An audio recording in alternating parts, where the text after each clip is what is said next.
Saints 33-10 in a game that was not that close on Thursday night. The Broncos are a winning team after 7 games. That hasn't happened in a fair amount of time. Woo! Broncos are 4-3, and they ran for over 200 yards. They had 225 yards on the ground, averaged almost 6.5 yards per carry. And while that is impressive, we'll get to them in a minute, the better story is in the losing locker room, as the team from Louisiana has been starting a young buck at quarterback the last couple of games. So let us discuss the question. How do you categorize the performance by Saints rookie Spencer Rattler? All right, so I've got mop and bucket, subtraction, and Hannibal. And we will combine all of these things together, and we are going to have a hissy fit because Matt, the fan of the Raiders and the Warriors and Tom Brady, he had a hissy fit and turned off his social media. He's so distraught because he didn't like what he was hearing. So, number one.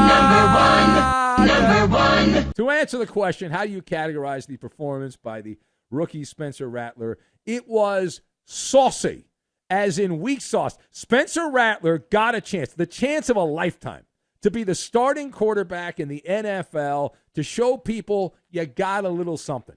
He was in the big chair, right? In the big chair, except he needed a high chair, averaging less than 5 yards per pass, fumbled not once but twice. He oversaw 11 drives. New Orleans had 6 punts, 2 fumbles, 1 field goal, and 1 turnover on downs. Wow.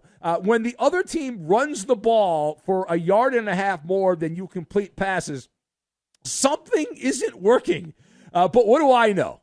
That was a hot, gooey mess is what that was. Rattler was given the audition right there, the casting couch, and he suffered from extreme perspiration. I mean, he needed a mop and a bucket is what he needed here.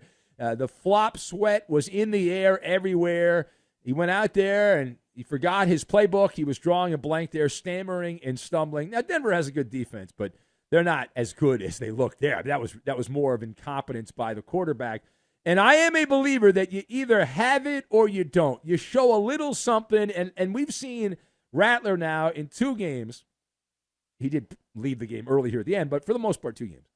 And he has had 1 decent stretch, which was mostly a byproduct of Tampa Bay making mistakes the second quarter. Other than that last week, there's just nothing there, right? I mean, he doesn't have it. I guess he does have constipation. You're not that guy, pal. You're not that guy. Things are so bad for the Saints. How bad are they? They're so bad that the fan base is calling for Jake Haener, who no one even knows who that is, to take over next week as the starting quarterback in New Orleans. All right, now, page 2. Where does this loss leave the embattled Dennis Allen, the coach of the Saints?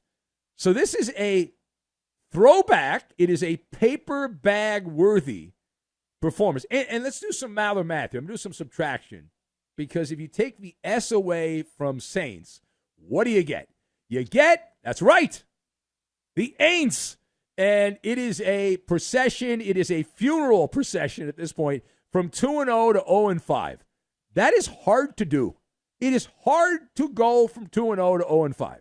New Orleans had a bit of adversity, and the entire house of cards came tumbling down. Now, you know it's bad when broadcaster and noted coach suck-up Kirk Herbie, is wallowing in victimhood as he listed a laundry list at the end of this game of excuses. Well, Dennis Allen's not going to make any excuses, but I will, near the end of the Amazon broadcast. Oh, boo-hoo-hoo. It's a Greek tragedy. It's ridiculous. And then Allen apparently did end up making a boatload of excuses. Let's go to the audio tape. Take a listen. I think guys are trying. I think guys are working. We're dealing with a lot of injuries right now, and that's It's not an excuse. I don't want anybody to misconstrue that as an excuse. But it is part of it is an issue for us. And I think all of us are trying to fight through that. So he said the word but, and if you listen to this show, you know we talk a lot about buts. And the word but means whatever you just said before the word but is a lie. So, again, with that as the context, we're going to play this again. Okay, I want to play this again. But remember, you got to listen for the word but. Listen closely. And whatever Dennis Allen said before the word but was a lie. Let's go play it again. Here we go. I think guys are trying. I think guys are working. We're dealing with a lot of injuries right now, and it's not an excuse. I don't want anybody to misconstrue that as an excuse. But it is part of it. It is an issue for us, and I think all of us are trying to fight through that. Oh my God! All right, well, someone, and I don't know who. I maybe it was our old caller Barbara from New Orleans who used to send us those delicious cakes from Louisiana. Someone pulled the thread on the Saints hoodie, and the whole thing has completely unraveled here. And it does seem like you're following the team-branded hearse as the Saints go marching into the abyss of the NFL. And I might be wrong on this. What do I know? I just do the overnight show. But I've always believed that good coaches keep their team competing when injuries pop up. Like, I'll give you an example. The Rams are a team that has been ravaged by injuries. And they're not a good team. But they fight, right? They got a little fight in them. They haven't given up. That Saints team that I saw, and maybe my TV was broken, gave up, right? They absolutely gave up. I did not see the Warriors spirit. I did not.